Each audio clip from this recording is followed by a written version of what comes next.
ECCC. How are you guys doing? Good? Yeah! Everyone's doing well on this St. Patrick's Day. Well, I am Jackie. This is the ECCC live stage, as you can tell by me having to count the C's in my head as I'm saying them. And I am super excited to be joined by Delilah Dawson, best-selling author. I'm thrilled to be talking to you. I'm a big fan. So let's just jump in. Yeah, I'm so excited to be here, and I can answer almost anything. Great. So you've written a ton within franchises that have really passionate fan bases.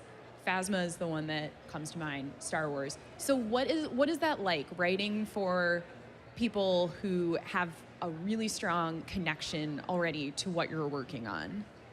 I mean, if you can imagine kind of being a lesser god and just sitting there being like, "Mwahahaha," like you can make or destroy worlds. So it's a big responsibility, but it's also, it gets to your head pretty quick. Like with my first Star Wars story, The Perfect Weapon, about Bazine Natal, which came out before The Force Awakens, which is one of the very first new canon stories. I got to a place where I was like, oh, well, can this happen on Jakku? And they're like, nothing happens on Jakku. And I was like, well, can it happen on Tatooine? And they're like, no, just make up your own planet. And I was like, wait, what?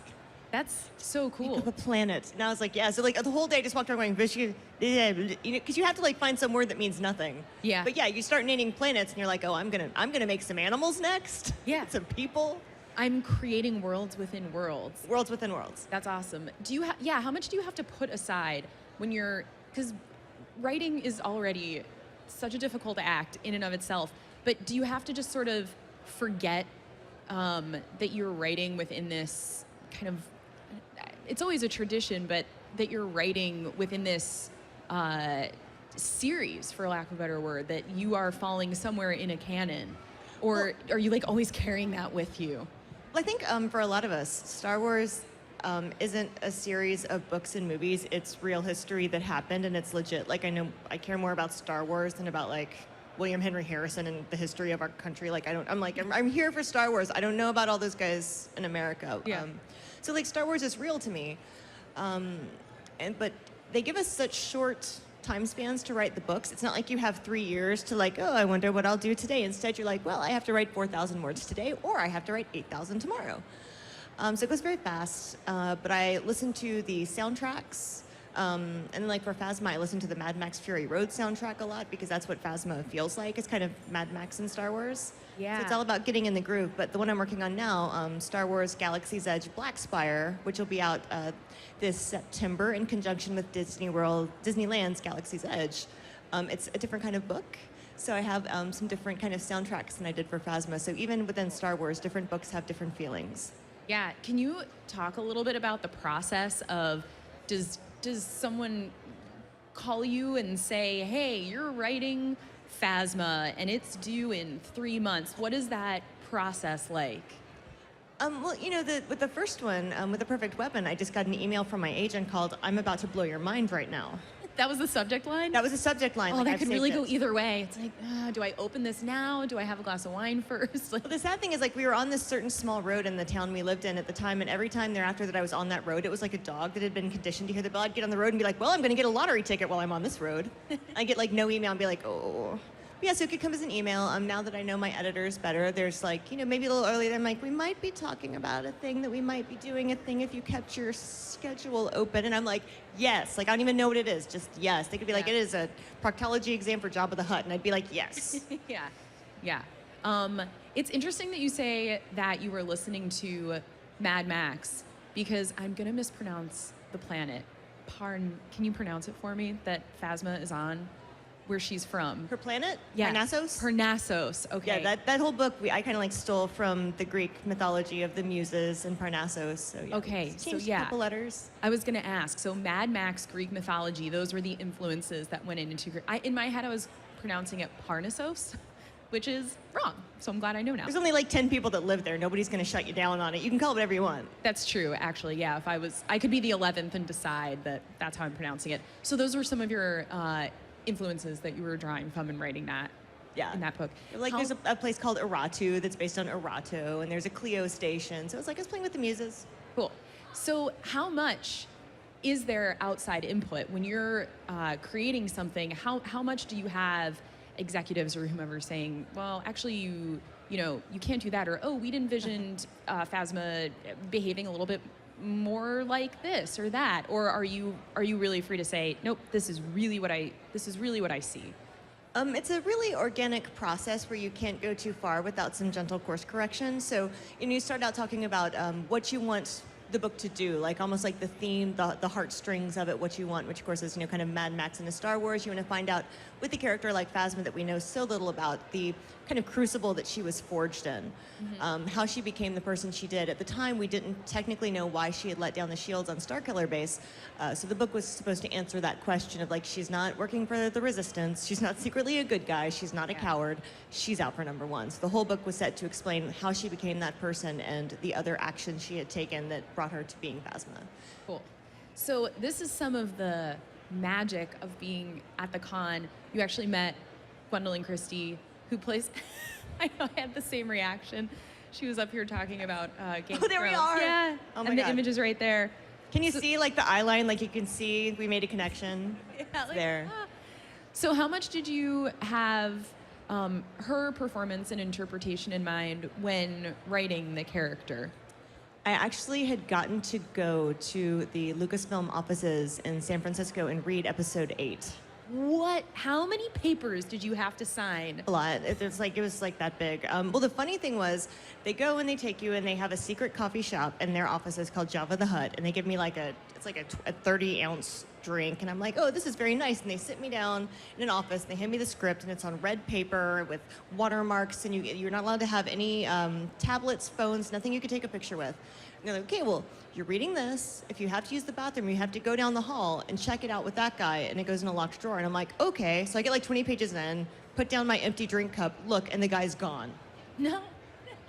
And you're just like, oh my God, either I'm gonna get like knocked down by Mickey Mouse and busted for a million, oh, Delilah, looks like you busted your NDA. Yeah. Or I'm gonna pee myself in the Disney offices. So yeah, it was an experience. And I'm sitting there crying at one point. I knew about Porgs 13 months before anyone and told nobody. Cool. It was a big deal. You know any other secrets? Hmm? Do you know any other secrets? Well, the only secrets I knew was that when I read the original script, it had those deleted scenes of Phasma that we've seen since that were so much more telling about her interactions with Finn. So that went into making her a character. And then when we saw the movie, it wasn't there. And I was like, we need that. That's important. Yeah. So I'm glad you can watch it now.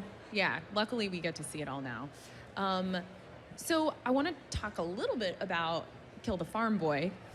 Let's kill the farm boy. Let's kill the farm boy. So I think, some of it's pretty clear, but was there anything specifically that inspired you to write the book? Was there any one where you're just like, you know what, I've got to lovingly parody this genre? There was. I was coming back from a signing in Texas with my good friend Kevin Hearn, also a Star Wars author. And we were in a very bad Texas barbecue joint. I don't know how that's possible. I guess it's the one bad airport barbecue in Texas. You found the one. We found the one. And he was like, hey, I had this idea for an anthology. It's going to be called Kill the Farm Boy, and we'll invite all of these science fiction and fantasy authors to pick a trope to lovingly destroy. And he was like, I claim Kill the Farm Boy dies right at the beginning, and I was like, oh, well, I want to do, like the warrior in the chainmail bikini who has a very good reason for wearing a chainmail bikini. Yeah. Which is that her armor is on layaway.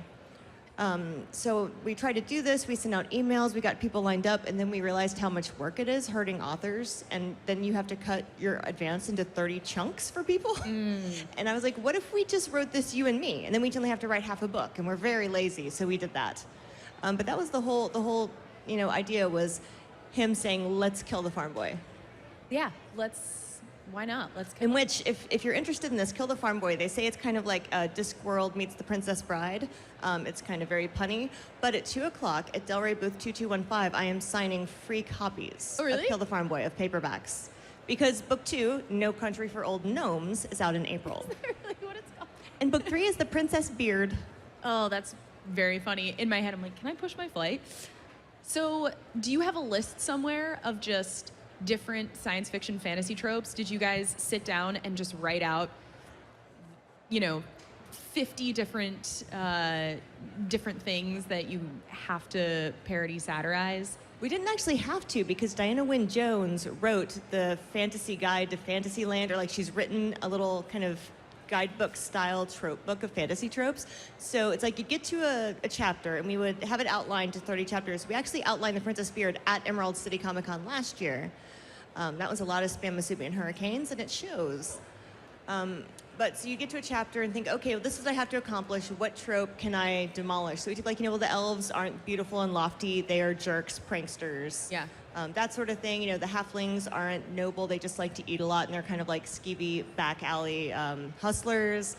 The gnomes all have beards and like pudding. It's just messing with stuff. So it was like whatever we could do that was really, really strange and weird, we just flipped it. It's in there. It also centers women and Yes. and characters who would traditionally be the sidekick or one of the sidekicks. Yeah. How was that important to you to not only kill the farm boy but also bring in these characters into lead roles? Oh yeah, I mean, we were trying to take kind of every trope that kind of can get on your nerves in the more traditional fantasy fiction. If you're a person who doesn't see themselves in those books or only sees yourself positioned as a race metaphor, that sort of thing. So yeah, so there's the barbarian and the bard are both women who have a really sweet little love story. There's nobody. I don't think anybody in there is white. There's not a lot of white people in there. The chosen one is, and he dies, and we roll him up in a carpet and put him in a closet. Yeah.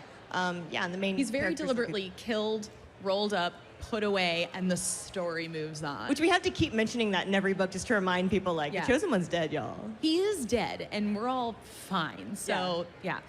So you've kind of mentioned it throughout, but what's coming up next? What are you working on? Ooh, okay, yeah, so we've got the No Country for Old Gnomes is out in April, which is the second one in that series.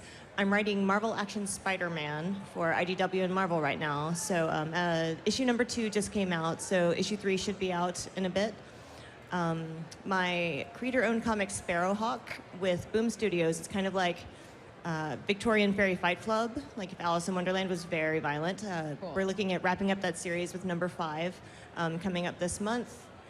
And there's so many other things I can't tell you about. But my whole life right now is Star Wars Galaxy's Edge Blackspire. That book is due. And also I have Star Wars Skywalker Saga, which is this really beautiful kind of, we've taken episodes 1 through 8 and rewritten them as a kind of fairy tale storybook style centered on the Skywalkers and their legacy. Whoa. So, instead of opening up on, there are ships having a trade dispute, and we'll discuss the trade dispute, you open up with like a little boy on Tatooine had always dreamed of something great. And so it's going to be this huge, beautiful book with illustrations and great to read aloud.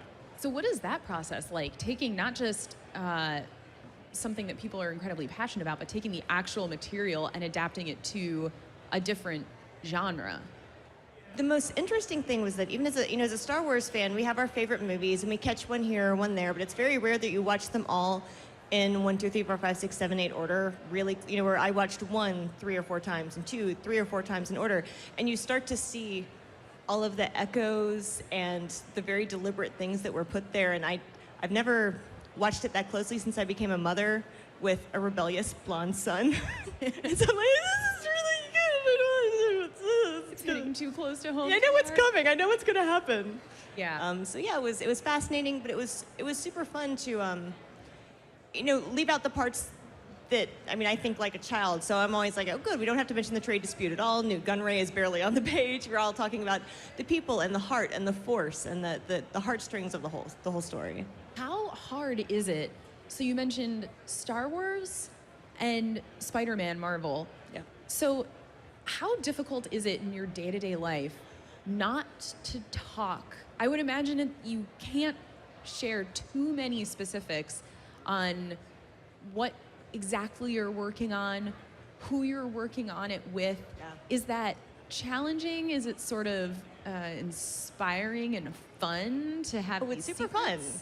It's hard to remember what you can talk about and with whom and what has been said. Like, I haven't been able to say anything about Blackspire, but I guess maybe last week they had their first, IO9 and Nerdist and Thriller. Everybody went through, well, not everybody, but a couple choice big media people went through the Galaxy's Edge, and they revealed like some of the drink names, some of the foods you can get, some of the stores. You can get blue milk. And suddenly I'm like, oh, I can talk about these now. But now I have to remember which of those things I can talk about. Yeah, and when and to whom. And we know that Black Spire is about Vi Marati, who was the spy, resistant spy in Phasma. So I'm getting to continue her story because she's part of Galaxy's Edge. Cool. So it's challenging, but also kind of thrilling. Oh, I'm cackling all the time. And also at home, like, you can't just leave your notes on the table and go cook lunch. I have to, like, hide my notes so that my husband or kids don't see these super secret NDA written notes around. Was there anything, when you read the script for episode 8, was there anything that you had that moment of like, I want to text someone? Yeah, I mean, it was Leia. You know, when we see, after all of these years, the very first time, and you realize, oh my God, all these years as a diplomat, she could have used the Force, and she purposefully didn't. Yeah. Until this final moment she needed it. You know, I'm crying, and I'm like, I just want to tell everybody that she can do the thing, but she didn't do the thing because she's a good person, but she can do the thing. And Porgs, of course, which are like, are the gift to the world of Porgs. Yeah. Those were the two that were the hardest to keep under wraps. Those are the two things. We're like, the biggest reveal in like Star Wars history, plus small furry birds. Yeah, two opposite ends of the same coin. Yeah, that's exactly what it is. So it's Sunday. Yeah, it's Sunday. So we play a game with our guests called Roll for Question. We have our 20-sided die. That's what it's doing. They're looking at me. Yes, just waiting to be used. We may have learned in our last segment that it's enchanted. We were only rolling 1s and 11s. So yeah, I don't know. We've had a lot that's a challenge. Yes. So you will roll it, and then I have a list of questions that correspond to a number, and I will ask you the question that goes with the number you rolled.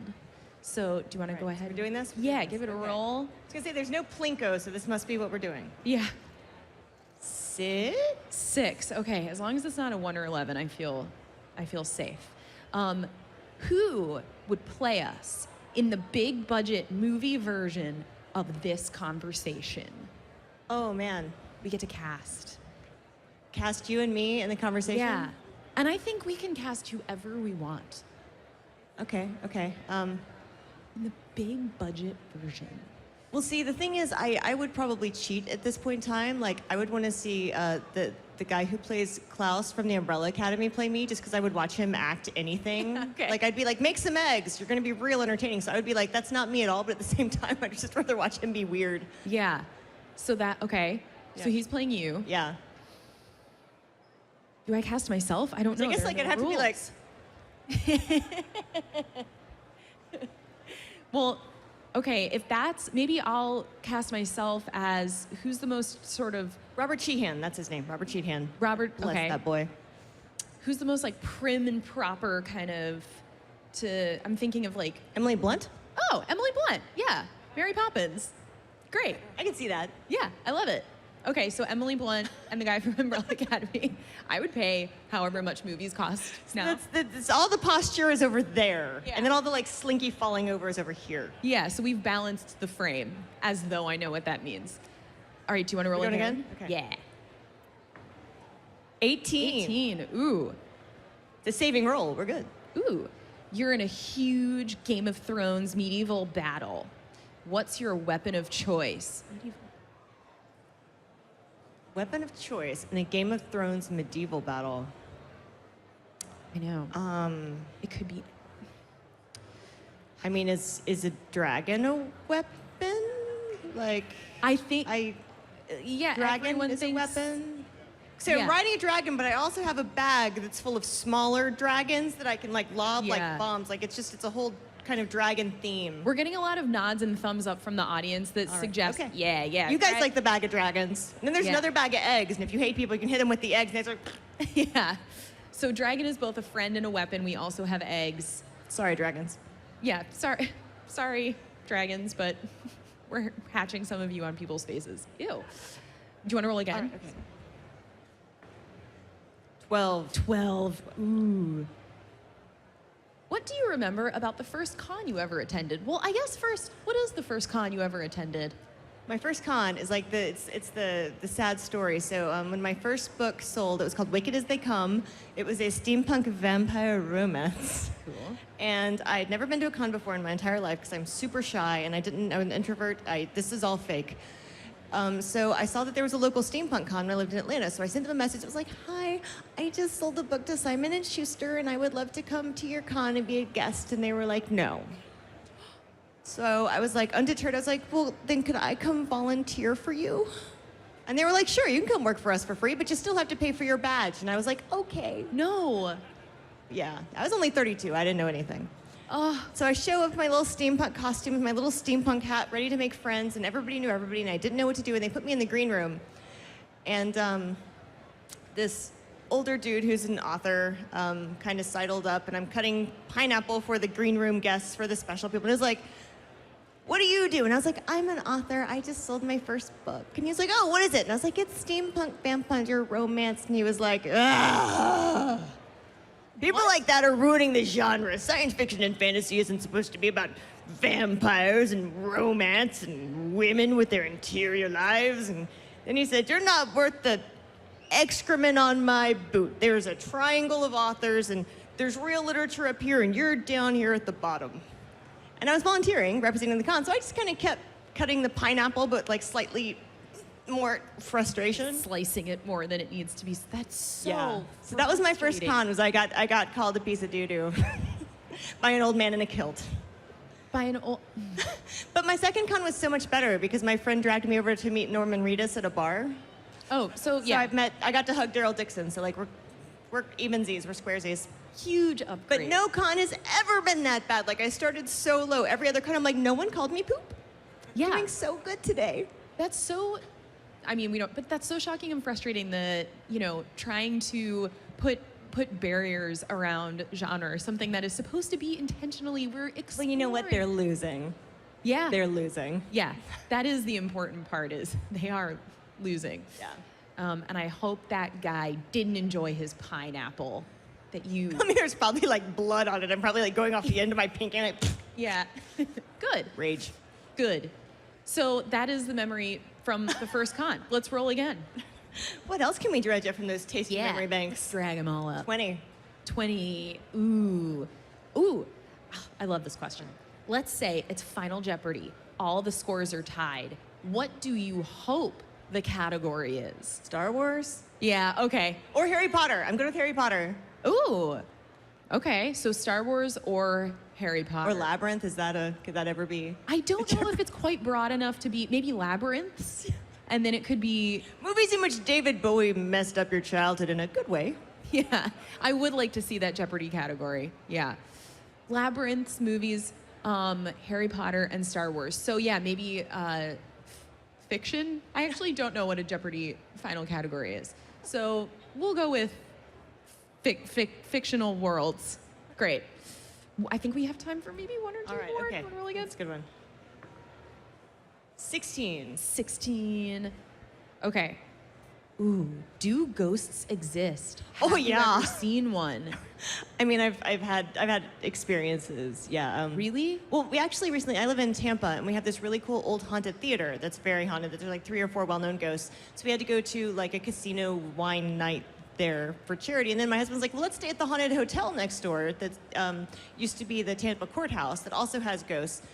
And then in the middle of the night, I woke up and something kept touching my feet. It felt like, when a cat is jumping on your feet.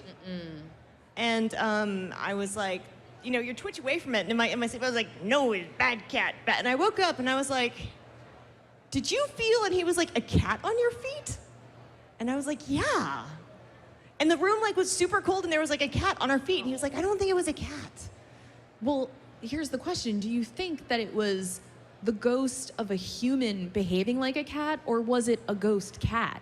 I mean, it was probably the ghost of a human being weird. I don't know. Like, my mother-in-law's house is haunted by things more terrible than her. She's got Africanized killer bees in the backyard that have sucked up the psychic energy. I believe in all that. Do you feel like you have I do too, for the record. Do you feel like you have the ability to because some people I think are more sensitive than others in many different ways. Do you feel that you have a sort of sensitive ability?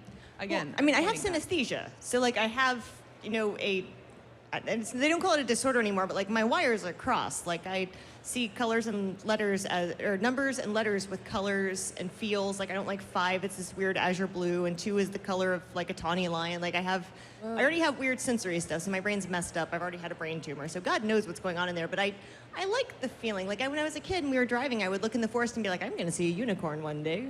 And it's so much more fun to think that than like, none of this exists and life is garbage. Yeah, So, it's yeah. possible. I think we have time for one more. Ooh, give it one more roll. 17. 17. Okay. Where do you stand on capes? Cool accessory or unnecessary tripping hazard? See, I thought you said cakes, and I was like, there is nothing I can talk about as much as I can talk about cake. Let's do both. Let's start with capes. Where do you personally stand on cakes? Cake is my favorite food. Is it really? It is. I can't eat gluten anymore, so it's gotten pretty rare. But one of my friends, fellow author Adam Rakunas, brought me a gluten-free cake from New Flour, and I've eaten like 3/4 of it this weekend. Like 3/4 an entire cake I've eaten. Wow. So cakes, very positive. How Cake's about- very positive. Capes, I like capes too. I have like a Lando cape. Oh, yeah. That I have. So I have like a Lando outfit. I love a cape. Like I don't want one that touches the ground because I'm pretty short and I don't like that feeling. But I feel like capes in general, like it's very good for swirling. It's aesthetic. I heard someone, it may have been on the stage, talking about how what is so intriguing about Lando's cape is that he doesn't need a cape. No, he doesn't need anything. chooses a cape. He has an entire cape closet. Like it's a flat point. This is probably an unfair question, but if you had to choose a favorite Star Wars character, who would it be? I mean, it's it depends on like the original series, the prequels, the later ones, the things I've written. Like the one I feel most protective of is Cardinal from Phasma. Okay. My poor little cinnamon roll who's too good for this world. Yeah. I feel really bad. Like, he got stabbed. It wasn't a good deal. He has a particularly heartbreaking arc. So like you care about these people that you make up, and you're like, I've created you to torture you. Sorry. Oh. But I really love the like the Kylux cosplayers and the kind of world that they've built around Hux and Kylo having just an awful relationship because they're terrible people, and I love to see like the Millicent, and I saw a bathrobe Hux the other day, and like I love that we can take these characters we like and through fan fiction or just our own narratives, make them beloved trash sons instead of horrible sociopathic morons. We can rewrite them constantly, sort of. Well, Delilah, thank you so much for talking with us. And you guys, stick around on stage next. We have Adam Warren talking Empowered. And just stay tuned all weekend to the live stream for the rest of our guests here at ECCC. Thank you, guys. Thank you.